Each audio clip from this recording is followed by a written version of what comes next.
Hello everyone. In this presentation we will be discussing physical and cognitive development from middle to late childhood. And in terms of motor development, myelination in the central nervous system improves children's fine motor skills or skills that acquire or require smaller muscle groups. And given this development, they are acquiring new skills such as being able to tie their shoe and button their clothes by age 6, transitioning from crowns to pencils and smaller writing by 7, to writing in cursive and handling musical instruments by 10 to 12. In terms of motor development and the acquisition of new skills, girls actually outperform boys during this period. Physical growth in middle to late childhood is continuing, obviously, but at a slower, more consistent growth rate. As discussed in one of our earlier presentations, American children are gaining too much weight and at a faster rate than ever before. Starting out, we would expect that infants are chubbier because they need more nutrients, but once kids hit around age 2, they should be growing taller rather than wider. So this is an increasing health problem for us here in the U.S., and girls are more likely to be overweight than boys as they are less active to begin with. And as a result, we're starting to see an earlier maturation type process happen. And so overweight in early or mid-childhood is a huge risk factor for being overweight later in life, with estimates up to 80% chance of being overweight in the future. So what we see is that obesity and overweight status is a risk factor for future medical and also psychological problems such as heart disease, high blood pressure, lung and joint problems, type 2 diabetes. All of these things put an additional load onto the body. And so we start to see these medical issues pop up in the future. We also see that all of these medical chronic issues are highly associated actually with mood and anxiety disorders and share a bidirectional relationship with them as well. So factors for increase in body weight among children point to an increase in sedentary activities like watching TV or playing video games versus playing outside, and poor eating habits. And so what we see is that you may have a follow-up question to this examination, is what about genetics? What role does genetics have within this discussion on obesity? So what we see is that genetics are not really a major player, but we actually don't know that for sure at this point. So it's rare that genetics are just the one main primary factor for obesity, but rather a combination of genes and the environment. So if we have individuals increase in screen time, no physical activity, poor eating habits, and even having parents as an influence or as an example, all of these in combination are impacting children's behavior and ultimately their weight. So prevention strategies encourage early exposure to nutritious, fresh food, which sensitizes children's taste buds for what they would prefer later on in life. So this is particularly difficult if you're thinking about having this for all families, but some families, fresh food is hard to come by because of maybe it's a food desert or they're not, just a lack of availability of fresh food, and also knowing that fresh foods are more expensive than the processed foods that you could just easily pick up at Walmart or even a convenience store.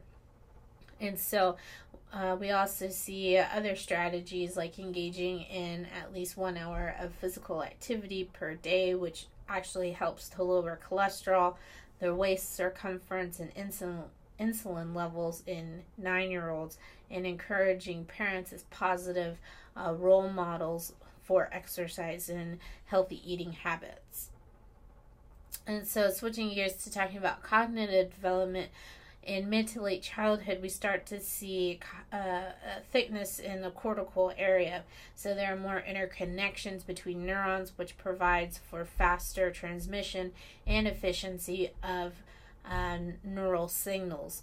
And so we also see an increase in the development of language centers in both temporal and frontal lobes, in which there are gains in language fluency and also reading for children within this period.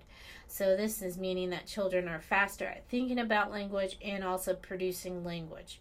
So lastly, there's an increase in cognitive control, where children are more flexible in their thinking and problem solving and thinking about effective solutions or strategies. We also see an increase in their ability to sustain and split their attention, reduce interfering thoughts that are coming into their mind, and inhibit motor actions or the need to move and can sit still for longer periods of time. And so one example of this is the marshmallow task, and this is a classic example of the ability or the inability for some children to control their impulses to grab and eat the marshmallow versus to sit there and wait for the go-ahead to eat the marshmallow. Based on Piaget's stages of cognitive development, children in mid to late childhood are able to understand various tasks or higher order type of thinking. And so what we see is a type of thinking or ability to understand class inclusion or series of consecutive tasks. For example, if we gave the word problem of Tom having 2 cats and 3 dogs, which did he have more of, dogs or animals? Children within this period are able to understand and they're able to differentiate between these classifications or class inclusions. And so children can now classify into a superordinate type of group. We also see seriation, or the ordering of objects from shortest to tallest, for example. So children can perform mentally instead of trial. They can learn mentally rather than by trial and error or physically manipulating objects as pre-operational children would do. So lastly, children have an advanced social cognition in which they begin to take others' intentions into account or hopefully develop fully their theory of mind. And so psychometricians, this is kind of taking the cognitive development one step further and talking about intelligence type of evaluations or assessments. And so psychometricians believe that intelligence is a trait or a set of traits that characterize some individuals more than others. And Binet, who worked with Piaget, and Simon developed a battery of tests that identify dull children, quote unquote, that may benefit from remediation. So that may look like additional instruction or special instruction. So these tests were designed to assess or measure success in academic settings, and it resulted in determining a child's mental age, in which most children can correctly solve a particular problem. So IQ is a person's mental age divided by the chronological age and multiplied by 100. And so a person whose mental age exceeds their chronological age has an above average IQ, and someone whose mental age is below their chronological age has a below average IQ. Spearman, on the other hand, was among the first to use a factor analysis to determine whether IQ was a single ability or some combination of different abilities, and results indicated that children their scores across different subtests were moderately correlated, resulting in one general intelligence factor, in which he called G. And there was also variation between the performance on subtests, in which children were thought to have special abilities in particular tests, and that's what we see as S. And taking that one step further and talking about multiple intelligences, and so really there's been some contention or controversy in the field of intelligence to really understand what is intelligence made up of and how do we actually measure that. And so Sternberg and Gardner further developed these theories of intelligence by describing different kinds of intelligence and not just one that they were capturing within the classroom. And so Sternberg, he theorized that we have three kinds of intelligence, including analytical, so the ability to analyze, judge, evaluate, compare, contrast. We also have creative intelligence, the ability to create, design, innovate, imagine. And then also the third is practical intelligence, in which we're have the ability to use information, apply that information, implement, and put ideas to practice. So Gardner theorized that he even took it another step forward in taking or even discussing 8 intelligence that you can see listed on the slide. So note that these theories have been examined empirically and have research to support their claims, but further research is needed to test them. So this research stimulated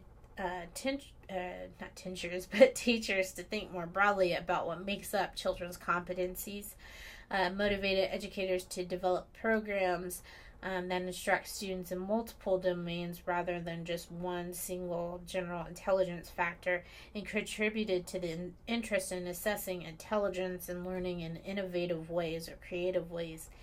But still, what we see is that a number of psychologists and research helps to support that theory of just one concept of general intelligence. So going all the way back to G, or Spearman's G, and having some validity to intelligence being one single construct rather than multiple intelligence. And so here we talk about the extremes of intelligence in general, but more so talking about intellectual disability, which was formerly known as mental retardation. So this is a condition of limited mental ability in which an individual has a low IQ, usually below 70 on a traditional intelligence test, and has difficulty adapting to their everyday life. So their ability to take care of themselves in general and just different domains of life. And so intellectual disabilities can have an organic cause, or it can be social and cultural in origin. And so organic intellectual disabilities or mental retardation is caused by a genetic disorder or brain damage from substance use or TBIs, for example, or traumatic brain injuries, for example. So additionally, cultural or familial retardation is where there's a mental deficit with no evidence of brain damage, and may have resulted from normal variations that we would expect given the distribution of IQ scores among the population, combined with less than optimal intellectual stimulation from their environment. So this may look like lacking quality education, instruction, or the additional instruction that they may need, or just modification in the classroom that would provide for that optimal growth in their academic performance. And so, or even talking about their own functioning. So people who have gifted or above average intelligence in terms of having an IQ of 120 or higher have superior talent for something. So characteristics of gifted children are marching to their own drummer in terms of individuality, a passion to actually master tasks rather than just to blow through them, you can think of classes where they really want to master those activities. Recent studies support the conclusion that gifted people tend to be more mature, have fewer emotional problems, and grow up in a positive type of family climate. So you can start to see where that environment has a heavy impact, and you can see that in every discussion that we have within this course. So we also see with different forms of intelligence and giftedness is creativity. And creativity is the ability to think about something in novel and unusual ways, or thinking outside of the box to come up with unique solutions to these problems.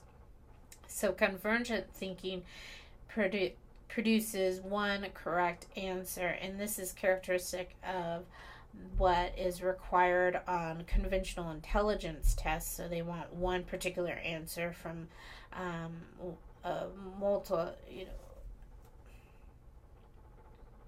So convergent thinking produces one correct answer as characteristic of the kind of thinking required on conventional intelligence tests. So if I provide you with a question with multiple answers, there's one correct answer. That's type of convergent thinking. Whereas with giftedness or even creative type thinking or divergent thinking, this produces many different answers to the same question and is more characteristic of creativity. So most creative children are quite intelligent, but the reverse is not necessarily true. So learning disabilities are diagnosed by differentiating difficulties in the absence of other disorders. So, for example, are the academic difficulties that little Billy is experiencing due to a learning disability or something else going on? So actually learning disabilities are highly comorbid with disruptive behaviors like ADHD and ODD, as we'll talk about in a little bit. So there are 6 differences in the prevalence of learning disabilities, with boys being 3 times as more likely than girls to be diagnosed with a learning disability or LD. So that may be due in part to a greater biological vulnerability demonstrated by LDs, or even a referral bias by way of teachers more likely to report male problem behaviors than they are for girls. And so here we talk about a couple of different examples when we're talking about intelligence and how that impacts a kiddo's functioning. And so we have 2 diagnoses that the chapter talks about. The first one is autism spectrum disorders. And so this is the key characteristic for ASD or autism spectrum disorders is the characteristics of social, verbal communication that is not typical or what you would expect of these individuals. And so this is primarily a social communicative type disorder. So we see repetition. It's a type of sensory disorder where functioning lies on a continuum of needing assistance. And so individuals with ASD, they could fall all along a continuum in terms of their ability to function and their even the severity of their symptoms. And so you could see an individual that is in highly need of assistance and low ability to communicate all the way up to the other side of the spectrum, in which you wouldn't even know the individual would have a diagnosis, but they may be characterized as quirky. So we see a higher prevalence rate today, possibly due to overdiagnosis, problems with our diagnostic system, and just a limited understanding of this diagnosis by physicians, etc. And so causal factors implicated with the diagnosis include prenatal testosterone levels, genetics, and lower brain connectivity. We also see intellectual disabilities in some and above average intelligence in others. So again, there's a whole spectrum of these individuals on in terms of this disorder. And so in recent years, there has been discussion by celebrities, more so within social circles, about the autism is caused by vaccine type myth. And so actually when you're looking into the literature about this myth or this understanding, as people are rejecting vaccines, the team of researchers, Dr. Andrew Wakefield in particular, that originally published the results claiming that autism was caused by vaccines, was paid $800,000 to study the potential association between autism and vaccines by a group of lawyers representing parents of children with autism. So obviously there's introduced bias within that particular study. Since then, 10 of the 13 researchers on that team have retracted the study. And in actuality, what we see are that vaccinations are encouraged at the time of when autism symptoms typically start to be noticed by caregivers. So this is purely coincidental in terms of symptoms of autism popping up when vaccines are encouraged. So what we also see is a second type of diagnosis that's highly comorbid or often seen with learning disabilities, and even what we see with intellectual disabilities, and that's attention deficit hyperactivity disorder, or ADHD. And so the key characteristics of this, depending on if you have primarily inattentive type versus hyperactive, impulsive type, or combined type, what we see is that we have inattention, the difficulty for focusing on one task for a long time, hyperactivity, which is high physical activity, impulsivity, which is difficulty thinking before they act. And so what we see is an increase in risky behavior. So running out into the street without looking, climbing high, even high on the side of a building or this on a tree, and not thinking about the consequences. So impulsively acting without thinking. And so what we see with this is that the frontline treatment or gold standard for treating ADHD is medication. And so what we see with this are stimulants are the frontline treatment, because the environment is not active enough for the ADHD brain, and so stimulating the brain makes it feel more satisfied in terms of a type of just general explanation for why stimulants are prescribed versus non-stimulants. And the research actually shows that non-stimulant medication is non-helpful for the treatment of ADHD. Beyond medication, so that's the frontline treatment, but beyond that, what we can see is that if adding behavioral treatments like parent-child interaction therapy or managing non-compliant child type treatments, if we're pairing that with medication, you can start to see some overall benefits for the child at home and in the classroom, which is particularly important for kiddos with ADHD. And so what we also see is that there are differences in terms of sex for ADHD, because we start to see 4 to 9 times higher prevalence rates of ADHD in boys rather than girls. And we also see, is this because of an increase in diagnoses, but we also know that we're better able to recognize it, and we have a better hold on the diagnosis. But it could also still be that individuals that really don't understand the diagnosis or the criteria for meeting this diagnosis are actually overdiagnosing it. And so one key marker of ADHD that hasn't been talked about yet is its impact on executive functioning. And so executive functioning is the ability for self-control to inhibit those impulses, like the ability to sit still and pay attention for long periods of time, or to inhibit children's behavior to cut the line or act out impulsively. And so, of course, this is a description of all children, but for kiddos with ADHD, it just goes above and beyond. And as we've talked about within these different developmental periods, children are average or typically developing children should have been meeting these goals. But with kiddos with ADHD, for example, they're older, but they're not meeting those goals. They're not able to sit still. They're not able to fully function compared to, again, typically developing children. And it's more intrusive, it's longer lasting. These kiddos are older, yet they're not meeting those developmental milestones than what's typical. So this behavior is particularly not as cute when the kid is 15 or even, say, 25. So this may be measured by tasks similar to the marshmallow task. And this is one particular assessment is called the Stroop task. And this is really looking at,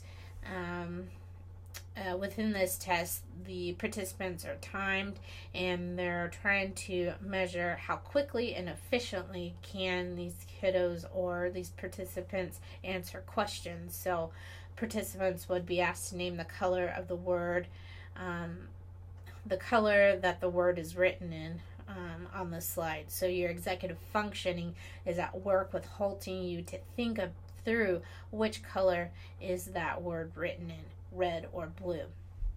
So similarly, we also see an impact on working memory or attention to process information fully, sustain attention, divide their attention, and also to integrate this information into their long-term memory. So executive functioning is actually a better predictor of school readiness than IQ. And so, though short-term memory shows no major increase after age 7, long-term memory increases with age during middle and late childhood. Long-term memory depends on the learning activities individuals engage in when learning and remembering information. So if you're using little mnemonics or little tasks to help you remember those, then we start to see that it helps with that information processing and pushing it into the long-term memory. And what we also see is that control processes or strategies are deliberate cognitive processes that do not occur automatically but require you to work and it requires effort to improve your memory.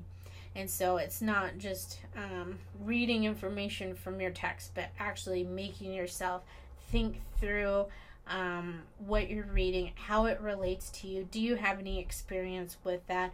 Or taking that example and thinking of it in a new and different way. And by doing that, you're teaching yourself how to integrate that information more fully, and also you're thinking about it in different ways, which again is encoding it onto your long-term memory and better able to retrieve that information in the future.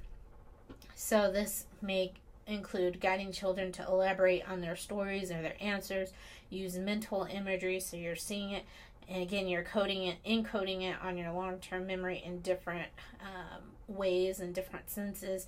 You may remember material by understanding it rather than just rote memorization. You repeat instructional information. You embed that memory relevant language like mnemonic devices. So if you're trying to, like, mnemonic devices, kind of like if you're learning musical notation, or you're in music class and knowing that every good boy does fine, helps you to remember those specific notes for music. So this also, what we also see influencing children's memory is attitude, motivation, health, and knowledge. And so along those lines, critical thinking involves thinking reflectively and productively, as well as evaluating the evidence. And so unless a child has a solid background in the basics of thinking, like reading and math, they are unlikely to become good critical thinkers. So critical thinking needs to be taught and applied to specific situations. So this doesn't come incredibly natural to humans like other animals. We are actually quicker to rely on heuristics when we answer based on basic knowledge rather than actually thinking through and weighing pros and cons, or even having a logical type of problem solving type thinking of going about things. It lacks analytical aspect and trial and error problem solving. So we have to actually be taught to overcome this tendency. That's why in classrooms, discussions and examples are important to consider for your learning, rather than just reading the book and answering questions on a test, not a task, but really trying to fully think through these concepts and how they relate to you and how that may impact your behavior or your thinking, your understanding in the future. And so really that's what critical thinking is talking about.